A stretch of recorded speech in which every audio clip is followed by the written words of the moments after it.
મૌન ધારણ કરેલું છે. અત્યારે તો બોલ્યા છે ને, ત્યારે જે પંડિતો હતા એ વિચારમાં પડી ગયા કે જો આપણી જે બાજી છે એ બગાડે ના તો સારું. એટલે એ પેલા પંડિતોએ કહ્યું ગુરુને કે તમને ના કહ્યું હતું મૌન ધારણ કરવા માટેનું, તો છતાં કેમ બોલ્યા? એટલે પંડિતોએ પેલા રાજાને કહ્યું, કહો તમારું ભાગ્ય કહેવાય.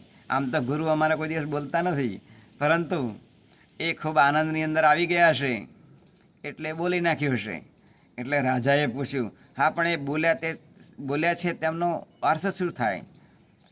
તો કે એ જે બોલ્યા છે ને એ તખ્તર તખ્તર આવું બોલ્યા છે. એટલે આ તક આવી છે, જે ભગવાનનું ભજન કરે એ તરી જાય. ઓહ, એટલે રાજા તો ખુશ થઈ ગયા.